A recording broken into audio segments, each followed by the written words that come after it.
Rich, let's start with your quarterback. Yeah, so quarterback is the one where you really have like a tight window here. The other positions will open up because we can't pick rookies, so we can't choose Mac Jones or Trevor Lawrence. And if you think about guys that have made Pro Bowls, just about every quarterback in the league has made a Pro Bowl at some point. Ryan Tannehill's made a Pro Bowl. We've joked Jameis Winston's been in the Pro Bowl, been voted to the Pro Bowl as well. So you can't choose Jameis Winston. So I think we're your window here, and I'm curious to see if you pick or just have the same guy as I do. I think our window is basically down to Tua, Jalen Hurts, and Daniel Jones. And I don't think you're going to pick Daniel Jones, but I still think since this is not a fantasy show and we're taking off the caps for this show, I have to go with Tua. I think over Jalen Hurts. If I was building a real football team, as much as Jalen Hurts does excite me for what I could do in terms of his ceiling, I just think still Tua is a better player than he is.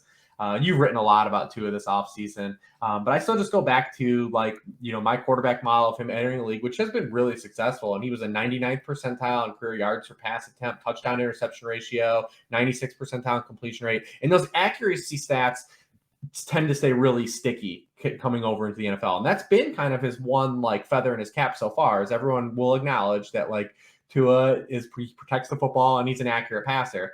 I still think last year, when you look at what Miami had to do offensively, given their offensive line kind of relegating to being a 50% RPO offense and just getting the football out of his hands because they couldn't block anybody, it's almost, I almost want to throw it out the window. You add Connor Williams, you add Taron Armstead, you add just an entire new regime under Mike McDaniel. You add just an all Madden 99 speed team of Chase Edmonds, Raheem Mostert, Cedric Wilson, Tyreek Hill, to already go with Jalen Waddle, Mike Gesicki, who are leftovers from the previous regime.